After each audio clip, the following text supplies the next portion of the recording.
Welcome to part number 5 of the Metroid Zero mission 9% run. This video is action-packed, unlike the last video. Here we are going to destroy Kraid, escape Brinstar, and head to Torian, as well as collect the space jump, which is an unknown item. We can't use it. Anyways, here's the railway we have to use. We activated this in the last video, so that's why you have to activate it. You can't get past that part without activating it. And the way to Kraid isn't that intimidating. It's not that, scary. None of the enemies are really that threatening. And if you know the correct way to go, it's actually really short. You can actually get there really quickly, so yeah. Take the same route I do and you should be able to find it just fine. Anyways, here is the space jump. It allows you to jump infinitely. Unfortunately, we can't use it until near the very end of the game, so it is what it is. It's not a big deal. Anyways, with the space jump in hand, now it's time to go take on Kraid. Kraid is one of the tougher bosses in the game.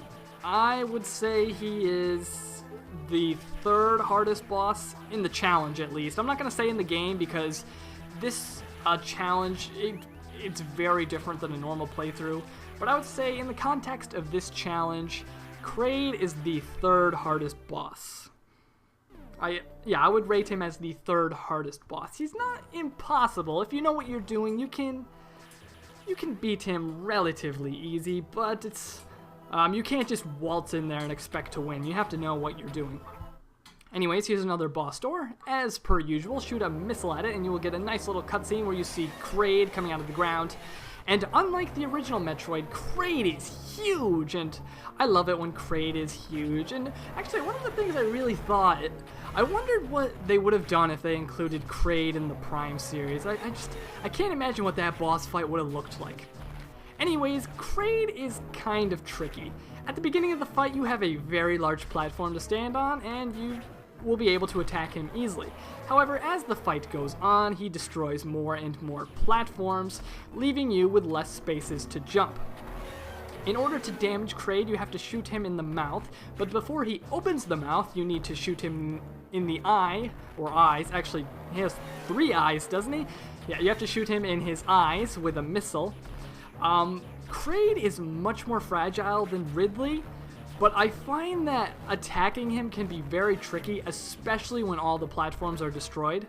Once every single platform is gone, you have to hop on some of the body parts he ejects from his belly buttons, I guess. I don't, what the hell are they supposed to be?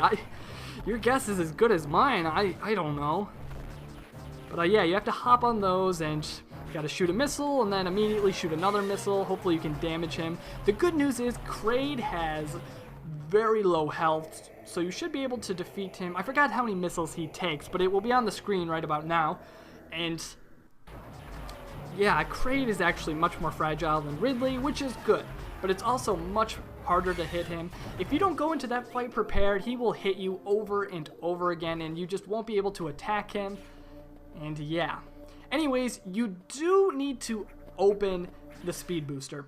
If you don't open the speed booster container, that door will remain locked. However, do not collect the speed booster because that would add an extra percentage onto your total percent, and we don't want that. Instead, go back to the room and you have to do a somewhat difficult wall jump. You have to wall jump repeatedly on the same wall. You have to do a Mega Man X. Anytime I can throw in a Mega Man reference, I will. But yeah, actually escaping from Kraid is harder than you might think. It involves some wall jumping, some tricky jumps. It's actually it's one of the hardest parts to navigate in the game. They normally expect you to have the high jump boots here, so it's not, it's not that bad when you have the high jump boots. But without the high jump boots, you need to take advantage of infinite bomb jumping, wall jumping, freezing enemies to use as platforms. It's actually quite difficult. Luckily, if you're an expert at Super Metroid like I am, you should be very comfortable with wall jumping off 2 walls and 1 wall. It's not that hard, but it's a skill you need to develop. It's not something that, maybe it'll come naturally to you, but it's not that natural, and it's not as easy as it is in Mega Man X. You can't just press a button. You have to use some directional inputs, and it can be tricky, but, you know, like I feel like I repeat this phrase over and over again. But like I said before, once you get the hang of it, it's not that bad. I gotta stop using that phrase, but I feel like it applies to nearly everything. Not everything, but I don't know. I gotta think of a new phrase. Regardless, we're now heading to Torian, which is the final area of the game in the original Metroid.